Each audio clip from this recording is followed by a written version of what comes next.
Hey guys, we are back. I'm Jen, I'm the Constant Crafter, and we are talking about my second pregnancy now. I promised myself I would never get pregnant again, and then quickly we decided to get pregnant, so let me tell you my daughter's quick and pretty much uneventful pregnancy. We were prepared the second time. It looked good on us apparently, and we did many things differently than we did with our first. Okay, so here we go. So on 4/25, we got our positive pregnancy test.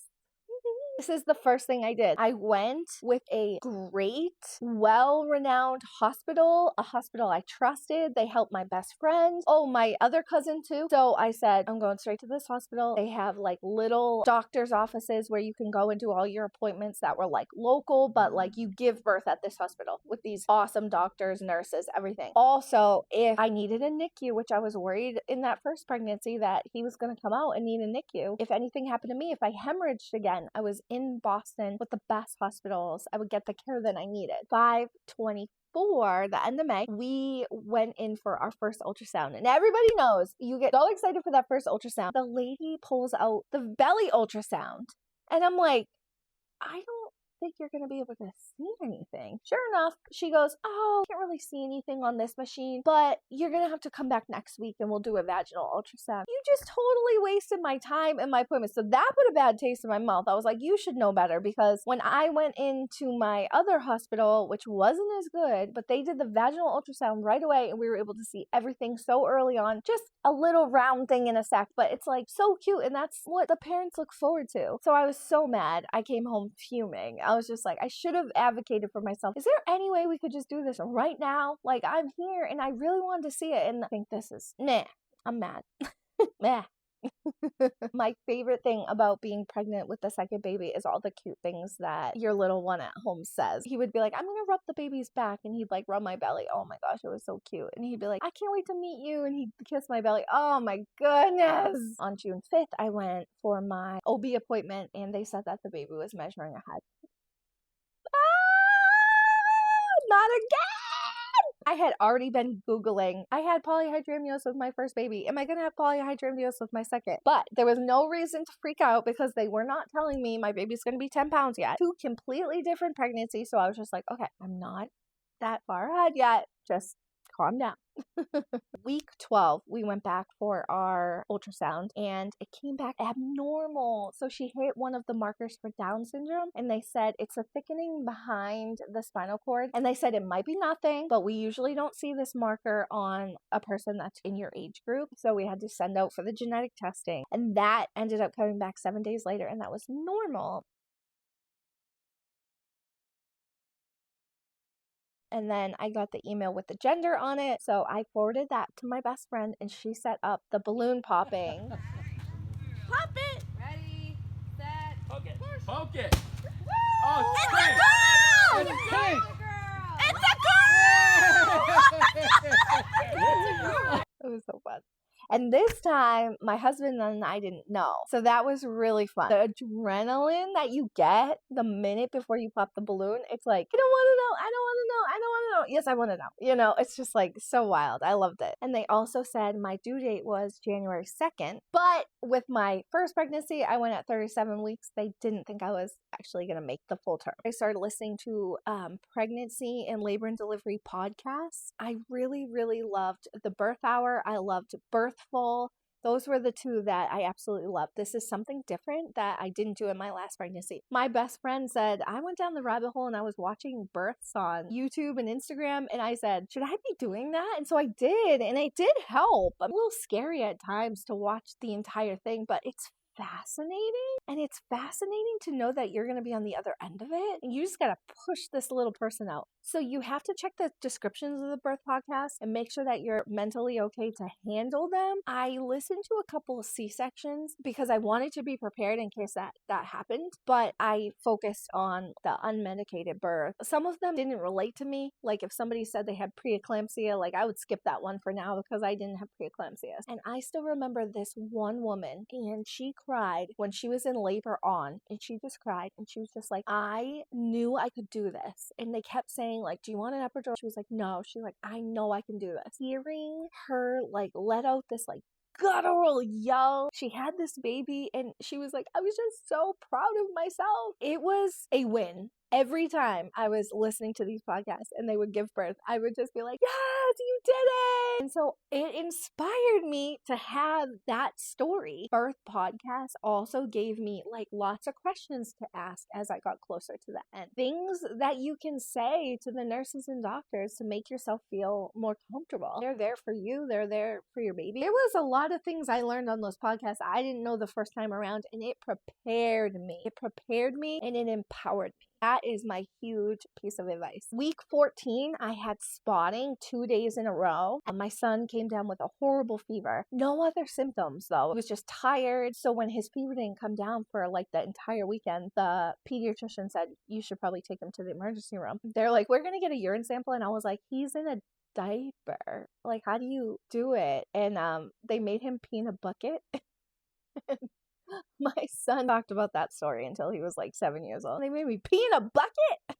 Did a bunch of tests and they said, we think that he has hand, foot, and mouth. We think that the rash is coming. And sure enough, they were right. So he got the rash. He got hand and foot. But I was the lucky one that spent every moment with him. Although I was trying to be careful, my immunity was low because I was pregnant. And I ended up with hand, foot, and mouth. Not my favorite thing in the whole world. Week 15, they couldn't find the heartbeat on the Doppler. So then they did the ultrasound and we were able to see the heartbeat. Everything was fine. And then I was still measuring ahead, but it wasn't to the point of my first son. We were still like calm and just like, I guess I just retain a lot of amniotic fluid. I guess I'm just that person. Not gonna freak out. Everything's fine. Baby was measuring fine. We just handled it. I started to incorporate fruits and vegetables at this time. Try to do the low sugar, natural sugar. Week 20, I was feeling so good and I had talked to my doctor. I decided to start offering adult Zumba fitness classes. So can't believe it. It's like day and night from the first pregnancy to the second pregnancy. The first pregnancy, I was on bed rest at 32, 33 weeks. This pregnancy, I'm teaching Zumba fitness. And also week 20, I found out that I had polyhydramnios. So I had the excessive fluid. No gestational diabetes this time, thank goodness. But again, I was trying to stay good with my diet so that they wouldn't find sugar in my urine like last time. Week 29 of my second pregnancy, no, I was not 3 weeks away from bed rest. I started teaching Zumba fitness and I was so proud of myself and it took all my energy, but it was super fun and super rewarding. I'm gonna insert a clip a little later because it was right before delivery and it's wild. For my second, around 29 weeks, I said I gotta start doing these hypnosis tracks, these meditation tracks. This is the app we use for trying to conceive meditations, labor and delivery meditations. Unfortunately, it's not available on the App Store anymore, but I did do some research for you and the individual audio tracks are available on Amazon. So I do have that link to my Amazon storefront. They are on there and you can download them right to your phone. And these were crucial meditation tracks for trying to conceive in a positive labor and delivery. Also, now, 10 plus years later, if I'm getting worked up about something, I will go back to these meditations to calm myself down. I'm not even kidding. I would highly, highly suggest these. So I bought the individual tracks and I just listened to them over and over again. I even remember being close to the end of pregnancy and being like, I don't think I listened to these enough. Like, I'm not going to be able to like get in the zone. So I like put on my headphones while I was putting on my makeup and doing my hair. And I was like, this is just what it is because I have a son running around. The little times that I did listen to those tracks in the birth podcast, I just was ready to have a redemption birth. And all the research that I did too. I prepared myself. Then I started hearing about holiday babies. That brings us to around Christmas time. And I was freaking out as Christmas approached because I didn't want them to like rush me in and rush me out and be like, we're going to induce you before Christmas. I went in for one of my last OB appointments and I had a male doctor. He was surprised that I was questioning, how long you'll let me go without induction. He was like, well, don't you just want to be induced and read a magazine? No, I don't. I want this little baby to come when she's ready. That is fine. That is your journey. I was very fluid. Like, if they told me that, there was an emergency, I need a C-section, like, okay, let's go. Whatever you think is going to keep my baby safe. I was trying to let her come out. At my last OB appointment, he said, I think this is what we're going to do. We're going to strip your membranes on 12/26, which is what I requested. I said, would you strip my membranes before induction? And they said yeah. Then they said on the 27th they would start the induction pill, and then they said I would give birth on the 28th probably. So that was like the plan, and we're like approaching it, and I'm like, girl, come out. Also, I remember asking, does the second baby always come faster? The first doctor that I absolutely loved, and I tried to get her every single time, but they don't know who's going to deliver you, so they have you see a couple different people. But I would stay with her as many times as they would let me. She said, the second baby always comes faster. Oh, okay. My first baby came within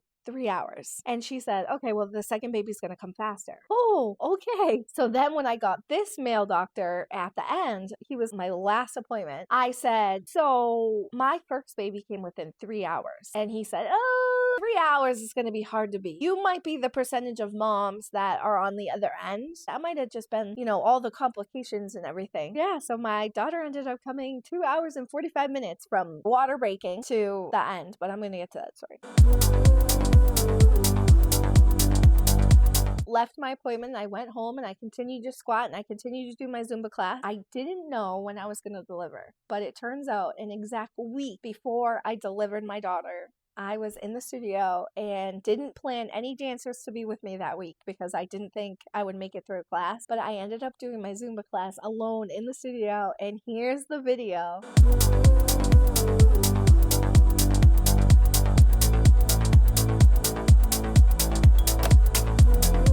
It's wild. I just wanted to keep up with the movement.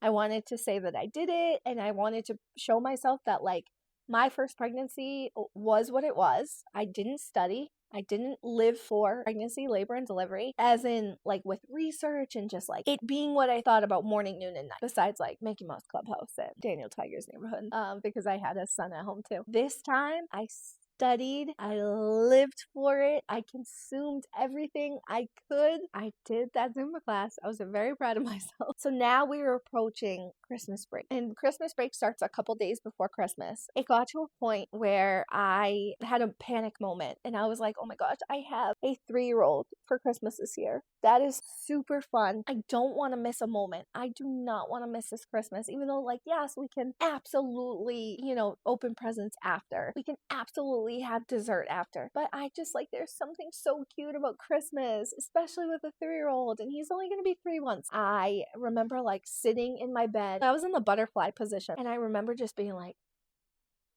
just picturing, like, my body just opening up to let this baby out. And I just sat there and I meant my thoughts and I envisioned it. And then I said, listen, you need to come today or you need to come tomorrow. But if not, then that's it. Then you stay until after Christmas. I don't care if you come at 4 o'clock on Christmas night. That would be fine with all festivities are done at that point. But you come today, you come tomorrow, or you stay. Do you hear me? And also at this appointment, I said to him, I had spontaneous labor with my first son. I said, if I come in having not met one of these doctors, don't know this person, they don't know me, I said, are they gonna look at my file and see that I was high risk with my first, I delivered within 3 hours, all this, I hemorrhaged with my first? And he said, you're gonna walk in and you're gonna tell them 4 things. And he said, let's talk about it. You're going to tell them this is my second child. My first child came within 3 hours. I hemorrhaged with my first child during labor and delivery, and that you have polyhydramnios. Okay, got it. That story will come up later too. That's a wrap on trying to conceive and pregnancy. So you're going to want to head over to the next video. We're going to find out if she came before Christmas or not. If you want to stick around and see how my labor and delivery stories were similar and were absolutely different, and also how I got my redemption birth, you're going to want to go to the next video. I truly appreciate you being here.